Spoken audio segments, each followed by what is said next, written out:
একটা বই সম্পর্কে ভালো ধারণা থাকে তাহলে ওখান দিয়ে যতভাবে প্রশ্ন দিক না কেন আমি কিন্তু পারব। ফার্স্ট আমার বইটা ভালো করতে হবে, বইয়ের প্রতিটা লাইনে কি কি বিষয় আছে সেগুলো যদি জানি তাহলে যত কঠিন প্রশ্ন হোক না কেন আমি পারব। আর এইগুলো এই কারণে দরকার, আমি যখন একটা ক্লাস থেকে আরেকটা ক্লাসে যাব তখন ওটা পরীক্ষা আসবে এটা কিন্তু ম্যাটার না, পরীক্ষায় আসে যেটা সেটা কিন্তু সারা বাংলাদেশের স্টুডেন্টের কথা চিন্তা করে আসে। সহজ কিছু অঙ্ক দেয়, সহজ কিছু বিষয় আনে, কারণ কি সবাইকে নিয়ে তারা চিন্তা করে। পাবলিক পরীক্ষা যেগুলো হয় সবাইকে নিয়ে চিন্তা করতে হয়, কিছু পার খাতো এদিক ওদিক থাকে, কিন্তু আমার আলটিমেটলি বইটাকে ফলো করতে হবে। বইয়ের কোথায় কি না জানলে আমি পরবর্তী ক্লাসগুলোতে ভালো ধরতে পারবো না। আর আমাদের যে টার্গেট থাকে যদি আমি ভালো জায়গায় অ্যাডমিশন নিব তাহলে আমার যে ক্লাসে পড়ি সেই ক্লাসের বইয়ের যে বিষয়গুলো আছে এগুলো ধাপে ধাপে আমাকে শিখে যেতে হবে। বুঝতে পেরেছো? যেখান থেকেই পারো, যে শিক্ষকের কাছেই পড়ো না কেন, ফার্স্ট কাজ হবে তোমাকে বুঝে পড়া, বইয়ের প্রতিটা লাইনকে তুমি বুঝতে পারো। টোটাল কেন যেখানে আছে সেই কেন উত্তর তোমাকে খুঁজে বের করতে হবে, তার মানে কিন্তু শেখা হবে না। স্যার বলেছে করবো তো নো, আমাকে বুঝতে হবে যে কেন করবো, যুক্তিটা কি, গাণিতিক যুক্তি না নিয়ে কখনো সেটাকে আমি না বুঝে যাবো না। ঠিক আছে? আমরা একটা জিনিস পড়ি তার অ্যাপ্লিকেশন পারি না, এর কারণটা কি? আমরা মুখস্থ বিদ্যায় পারদর্শী। আমরা জানি যে ভাজক গ্রেটার দ্যান ভাগশেষ, যখনই আমি এর একটা অ্যাপ্লিকেশনের প্রশ্ন দিলাম তখন আর পারি না, স্যার এটা তো পড়ি নাই। ওটা পড়েছি কিন্তু ওটা আমার ওইটা থেকে যে এটা আসছে এটা লিংক করার ক্ষমতা আমার অর্জন হয়ে যায়। বুঝেছো? ভাজক গ্রেটার দ্যান ভাগশেষ সেটা আমরা জানি, সবাই জানি, কিন্তু এটা থেকে যখন একটা প্রশ্ন দিলাম স্যার এই প্রশ্ন তো আমরা করি নাই, এরকম একটা ব্যাপার না? আমরা যেটা জানতে হবে তার অ্যাপ্লিকেশনটাও জানতে হবে। ভাগের পদ্ধতি জানি যে মোটেও 2 অঙ্ক বিবেচনা করতে হয়, তার মানে আমি 3 অঙ্ক বিবেচনা করতে হয়। যখন একটা অ্যাপ্লিকেশনের প্রশ্ন দিলাম তখন এটা আনসার করা হয়নি, তার মানে কি আমাদের গলত থেকে যাচ্ছে ভিতরে। যেটা বুঝবো প্রতিটা ক্লাস ফলো করব এবং বুঝে বুঝে পড়ার চেষ্টা করব, তাহলে কিন্তু আমার ঝামেলা হবে। আমার টার্গেট থাকে আমার প্রশ্নে একটু কঠিন করে দিই, একটু ঘুরাই দিই। টার্গেটটা হয় কি? টার্গেটটা হচ্ছে আমাদের বেসিকটা উন্নত করা। কারণ যতই তুমি এই ঘুরানো প্রশ্নের আনসার করবা ততই তোমার মেধার বিকাশ ঘটবে এবং তুমি নতুন নতুন চিন্তা করতে সামর্থ্য হবা। আর যদি গতানুগতিক একটা প্রশ্ন দিয়ে দিতাম গুণ করো ভাগ করো, তাহলে কিন্তু দিন শেষে তুমি 50 মার্ক দিয়ে হাসতে বাড়ি যেতে, কাজের কাজ কিছুই হতো না। আজকে যে কোনো ভুল করবা, ভুলটা ওইটা আমার আশীর্বাদ, ওইগুলো আমি শিখতে পেরেছি, ওইগুলো এক্সট্রা আমি শিখতে পেরেছি। এই মার্ক তোমার কোনো কাজে লাগবে না। কেউ বলবে না যে ফিউচার সার্ভিসে কত পেয়েছো তুমি, বলবে কেউ না। তার মানে কি? এই যে জ্ঞানটা তুমি অর্জন করেছো ভুলের মাধ্যমে, এটাই কিন্তু তোমার আগামী পথটাকে সুগম করে দেবে। তার মানে যত ভুল যাবে সেখান দিয়ে শেখার চেষ্টা করতে হবে, তাই না?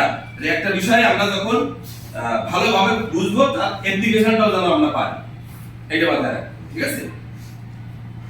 কঠিন প্রশ্নের সমাধান করার চেষ্টা করতে হবে, তাহলে জীবন উন্নতি হবে। যতই সহজ প্রশ্নে অ্যানসার করো, অনেক অনেক জায়গায় যাবা দেখবা একদম ইজি প্রশ্ন, মার্ক 50 প্রশ্ন, কোনো ব্যাপার নেই, মা খুশি আমি খুশি সবই খুশি, আলটিমেট রেজাল্টটা কি? ভবিষ্যৎ খারাপ। অনেকে ভাব পেতে বসে আছে, আসেন আমরা ছেলেদের ভালো ভবিষ্যৎ গড়ে দিব, সুন্দর সুন্দর প্রশ্ন, সহজ সহজ প্রশ্ন দিয়ে পরীক্ষা নিয়ে কি করবে? দিন শেষে একটা ভালো রেজাল্ট নিয়ে মা খুশি আমিও খুশি, গোল জিরো। যখন হায়ার এডুকেশনে যাবা তখনই বুঝবা যে আমার ব্যর্থতা কোথায় ছিল, তখন বুঝবা যে আসলে আমি ভালো করে পড়ি নাই বা স্যারের কাছে পড়েছি সেটা আমার পুরোপুরি ভাবে পড়াইনি। আমার জীবনের অভিজ্ঞতা বলি যে আমরা যখন এই পড়েছি তখন কিন্তু বিভিন্ন বিষয়ে মুখস্থ করেছি, না বুঝি মুখস্থ করেছি। আজকে যখন পড়াতে যাই তখন মনে হয় যে এই বিষয়গুলোতে এইভাবে আমরা শিখলে কত সহজভাবে আমরা না মুখস্থ না করে সহজে অনেক। তুমি যখন বড় ক্লাস 6-7 উঠবা তখন বীজগণিতের সূত্র মুখস্থ করতে দিবে, অনেক স্যার বলবে এই কালকে এই সবগুলো মুখস্থ করে আসবা, কিন্তু ওটা যে মুখস্থ করা লাগে না এটা ও স্যারও জানে না। এটা মুখস্থ করা লাগে না, ওটা স্যারই জানে না, কারণ ওটা কি জাস্ট গুণ করেই কিন্তু অ্যানসারটা 2 লাইনে পাওয়া যায়। মুখস্থ হবে অটো, আমি অঙ্ক করতে করতে ওটা আমার মনে ধরে যাবে। ওটা যদি বাড়তি প্রেসার নিয়ে মুখস্থ করে না বুঝে ওটা করার দরকার না, তোমাকে বুঝতে হবে যে কিভাবে আসছে। হ্যাঁ, তো ওইটা তোমাকে বুঝতে হবে কিভাবে আসলো। কিভাবে আসলো সেটা বুঝলেই তুমি কিন্তু আলটিমেটলি তুমি ওটা তৈরি করতে পারবে। ভাজ্য নির্ণয় সূত্র, ভাজক নির্ণয় সূত্র, ভাগশেষ নির্ণয় সূত্র মুখস্থ করা লেগেছে? জাস্ট একটা টেকনিক দিয়ে আমি কিন্তু দ্রুত বের করতে পেরেছি, সহজে নির্ভুল ভাবে। এখন যদি মুখস্থ করতাম নালে কি হতো, পরীক্ষার হলে যে ভাজ্য নির্ণয় সূত্র মুখস্থ নেই, যাচাই করবো কিভাবে? তখন কি পাশের বন্ধুর হেল্প নিতে হতো, অনেকে ভুলে যেত, পাশের বন্ধু আবার একটু বলতো যে এটা এটা ভুলটা বলে দিত। কিন্তু আমার কি হয়েছে, আমি একটা টেকনিক জেনেছি, সেখান থেকে মুখস্থ না হলে আমি সেখান থেকে বেরিয়ে আসতে পারছি, আমি সেখান থেকে বেরিয়ে আসতে পারছি, মানে আমি নিজেই তৈরি করতে পারছি এবং বুঝতে পারছি এটা নির্ভুল। কারণ পরে ডিপেন্ডেন্ট অবস্থায় নিজেই সেটা তৈরি করা, এটাই সবচেয়ে বড়। বুঝেছো? তো আমরা এইভাবেই শিখবো, ঠিক আছে? শেখার কিন্তু ক্ষেত্রটা এটাই, যেখানে শিখবো বেসিকটা সুন্দরভাবে শিখবো, তাহলে দেখবা জীবনে কখনো কোথাও যে বাধা। আর গণিতে যারা ভালো, এরা আলটিমেটলি কিন্তু ভালো স্টুডেন্ট এবং ভালো জায়গায় যায়। ম্যাথ ফিজিক্স, বড় হলে ফিজিক্স পড়বা, এই দুটো জিনিস যখন ভালো বুঝবা, বাকিগুলো অটো তুমি ভালো ভালো পারবা, ঠিক আছে? বেসিকটা কিন্তু ছোটবেলা থেকেই নিতে হবে। আর ধর এই সময় যদি কম থাকে, বড় হয়ে গেলে কিন্তু তখন আর এগুলো কম থাকলে ওইগুলো শেখা যায়, ঠিক আছে?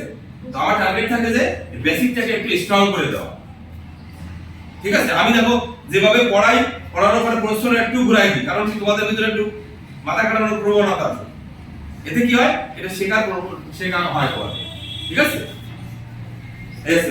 তো ঠিক আছে, থ্যাংক ইউ। আচ্ছা